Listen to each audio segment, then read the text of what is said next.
বিষয়গুলো হচ্ছে রাজধানীর পল্টন হতে র্যাব পরিচয় ডাকাতির প্রস্তুতিকালে 6 জনকে র্যাব কোটি হ্যান্ডকাফ ও মাইক্রোবাস সহ গ্রেফতার করেছে র্যাব 10 এবং রাজধানীর লালবাগে কারখানা কর্মচারী মোহাম্মদ হোসেনকে ছুরিকাঘাতে চাঞ্চল্যকর হত্যার মামলায় র্যাব 10 ও পুলিশের যৌথ অভিযানে একজনকে ঘটনার 4 ঘন্টার মধ্যেই গ্রেফতার করতে সক্ষম হয়েছে র্যাব 10।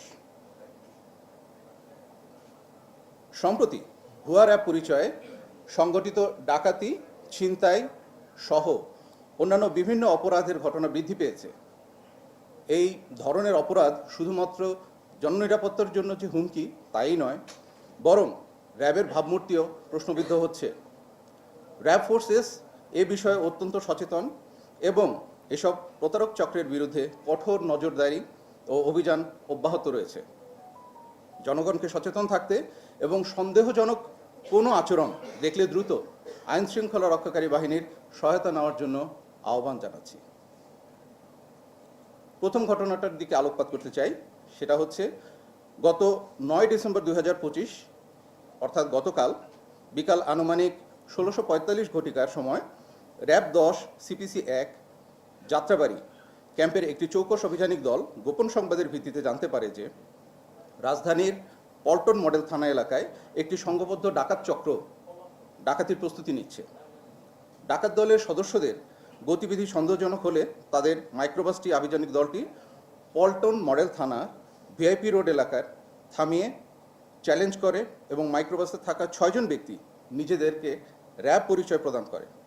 এই সময় নিজেদের র্যাব সদস্য পরিচয় দিলেও পরিচয়পত্র যাচাই করে সেগুলো ভুয়া বলে প্রমাণিত হয়।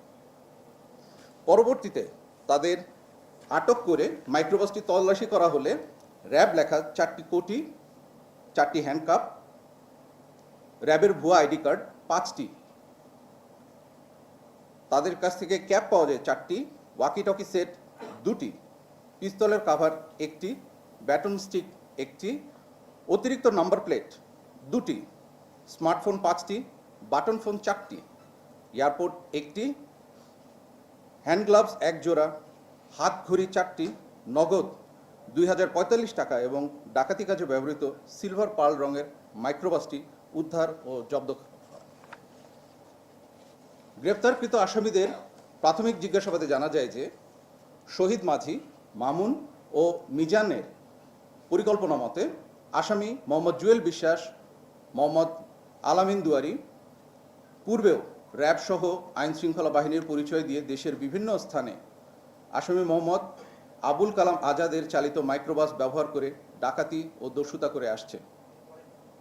গত 9 ডিসেম্বর 2025 তারিখ দুপুরে আনুমানিক 1400 ঘটিকার সময় শহীদ মাঝি ও মামুন ফোন করে রাজধানীর পল্টনস্থ আনন্দ ভবনের সামনে বর্ণিত আসামিদের একত্রিত করে এবং মিজানের কথা মতো আসামি মোহাম্মদ আবুল কালাম আজাদ একটি মাইক্রোবাস নিয়ে আসে।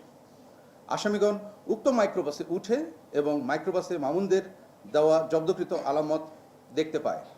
পরবর্তীতে আসামিগণ মাইক্রোবাসে উঠে নারায়ণগঞ্জের সোনারগাঁও এলাকায় ডাকাতি করার পরিকল্পনা করে। গ্রেফতারকৃত আসামি মোহাম্মদ জুয়েল বিশ্বাসের বিরুদ্ধে ডাকাতি সহ মোট 15টি মামলা রয়েছে। আলামিন দুয়ারি দীপু এর বিরুদ্ধে ডাকাতি ও অস্ত্র আইনের মামলা সহ মোট 15টি মামলা রয়েছে। সাজ্জাদ হোসেনের বিরুদ্ধে ডাকাতি সহ আরও বিভিন্ন ধরনের মামলায় মোট 6টি মামলা রয়েছে। আবুল কালাম আজাদের বিরুদ্ধে ডাকাতি ও মাদক মোট 6টি মামলা এবং বোরহান মিয়ার বিরুদ্ধে মাদক আইনের মোট 4টি মামলা রয়েছে। উল্লেখ্য যে আসামি মোহাম্মদ জুয়েল বিশ্বাস মুন্সিগঞ্জের শ্রীনগরে ডিবি পুলিশ পরিচয় 16 লক্ষ টাকা ডাকাতি করে এবং উক্ত মামলায় সে গ্রেফতার হয়। এছাড়াও রাজধানীর পল্টন থেকে ডিবি পুলিশ পরিচয় দিয়ে একজনকে অপহরণ করে নিয়ে গিয়ে ডাকাতি করে, যার ফলে ডিএমভি ঢাকার পল্টন মডেল থানায় একটি মামলা হয়, যার মামলা নম্বর হচ্ছে 43, তারিখ 23/3/2025। গ্রেফতারকৃত জুয়েল বিশ্বাস চক্রটির নেতৃত্ব দিত। সে নতুন সদস্যদের চাকরির প্রলোভন দেখিয়ে এই ডাকাত দলের সাথে সংযুক্ত করত এবং ডাকাতিতে অংশ নিতে বাধ্য করত। গ্রেফতারকৃত জুয়েল বিশ্বাস গত 27 নভেম্বর 2025 তারিখে ও সাজ্জাদ হোসেন গত 29 নভেম্বর 2025 তারিখে এবং আবুল কালাম আজাদ গত 2 বছর পূর্বে জেল থেকে জামিনে বের হয় এবং তারা আবার একই কাজে লিপ্ত হয়। এবার আসে গতকালকের দ্বিতীয় ঘটনায়। গত 9 ডিসেম্বর 2025 তারিখে দুপুর আনুমানিক 15:00 ঘটিকার সময় রাজধানীর লালবাগ থানাধীন শহীদনগর 2 নম্বর গলিতে তুচ্ছ ঘটনাকে কেন্দ্র করে কারখানার কর্মচারী মোহাম্মদ হোসেনকে হত্যা করা হয়। উক্ত ঘটনাটি বিভিন্ন প্রিন্ট ও ইলেকট্রনিক মিডিয়া প্রচারিত হলে এলাকায় ব্যাপক চাঞ্চল্যের সৃষ্টি হয়।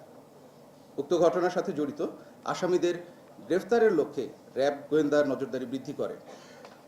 এরই ধারাবাহিকতায় গত 9 ডিসেম্বর 2025 তারিখ সন্ধ্যা আনুমানিক 1810 ঘটিকার সময় র্যাব 10-এর একটি চৌকস আভিযানিক দল লালবাগ থানা পুলিশের সহযোগিতায় ঢাকার কেরানীগঞ্জ মডেল থানাধীন খোলামোড়া এলাকায় বিশেষ অভিযান পরিচালনা করে।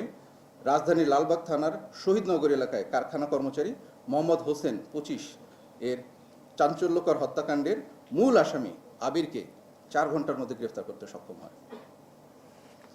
প্রাথমিক অনুসন্ধানে জানা যায় যে ঘটনার সূত্রপাত হয় তার আগের রাত অর্থাৎ 8 ডিসেম্বর 2025 তারিখে শহীদনগরস্থ 2 নম্বর গলি দিয়ে ভিকটিম মোহাম্মদ হোসেন তার বন্ধু নীরব যাওয়ার সময় স্থানীয় আবির নীরবদের হাতে থাকা লোহার পাইপটা চেয়ে বসে। তখন পাইপ দিতে না চাইলে আবির নীরবকে কয়েকটা চড় থাপ্পড় দেয় এবং এই সময় ভিকটিম মোহাম্মদ হোসেন তার প্রতিবাদ করে আবিরকে চড় থাপ্পড় দেয়। পরে স্থানীয়ভাবে বিষয়টি মীমাংসা হলেও পরদিন দুপুরে প্রতিশোধ নেওয়ার উদ্দেশ্যে আসামি আবির ভিকটিম মোহাম্মদকে ছুরিকাঘাত করে হত্যা করে। গ্রেফতারকৃত আসামিদের বিরুদ্ধে সংশ্লিষ্ট থানায় হস্তান্তরের যে কার্যক্রম সেই কার্যক্রমটি প্রক্রিয়াধীন রয়েছে। এই ছিল আমাদের মূল যে 2টি ঘটনা, সেই 2টি ঘটনার বৃত্তান্ত। আপনারা দেখতে পাচ্ছেন যে রাজধানী ঢাকা সহ দেশের বিভিন্ন জায়গায় এই ধরনের বিচ্ছিন্ন ঘটনাগুলো যেগুলো ঘটছে এগুলোর বিরুদ্ধে র্যাবের অভিযান, র্যাবের যে আভিযানিক দল, র্যাবের 15টি ব্যাটালিয়ন এবং র্যাবের গোয়েন্দা কার্যক্রম সার্বক্ষণিকভাবে চলমান রয়েছে। আমরা দৃঢ়কণ্ঠে বলতে চাই যে কোনো একটি অপরাধকে ছোট করে দেখা হচ্ছে না বা কোনো একটি ঘটনাকে তুচ্ছ বিবেচনা করার কোনো সুযোগ নেই। যখন যেখানে যে ঘটনা ঘটছে র্যাব সর্বাত্মক প্রচেষ্টা দিয়ে চেষ্টা করে যাচ্ছে আসামিদেরকে বা অপরাধীদেরকে আইনের আওতায় নিয়ে আসার জন্য।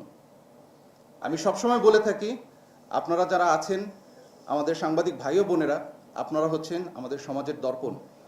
সমাজে যা চলছে, যা ঘটছে, আপনারা সবসময় বস্তুনিষ্ঠভাবে সেগুলোকেই তুলে ধরবেন সে আশাবাদ ব্যক্ত করি।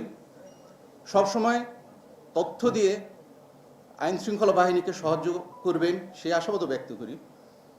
আপনাদের সবার মঙ্গল কামনা করে আমার বক্তব্য এখানে শেষ করছি। ধন্যবাদ। এখন যদি আপনাদের কোনো প্রশ্ন থাকে তাহলে এই ঘটনার সাথে সম্পৃক্ত যে প্রশ্নগুলো আছে আমাদের সম্মানিত র্যাব 10-এর অধিনায়ক এখানে উপস্থিত আছেন, উনি আপনাদেরকে এই প্রশ্নগুলোর উত্তর দিয়ে সহযোগিতা করবেন বলে আশা করছি। ধন্যবাদ। আসসালামু আলাইকুম। একটা ভিন্ন প্রসঙ্গে আপনার কাছে জানতে চাচ্ছি যে মোহাম্মদ ফরিদের ডাবল মার্ডারে র্যাব ছায়া তদন্ত করছে। জি। এখন পর্যন্ত গৃহকর্মী কি কোনো পরিচয় নিশ্চিত হতে পেরেছেন কিনা এবং হত্যার মোটিভটা কি এবং আপনাদের পক্ষ থেকে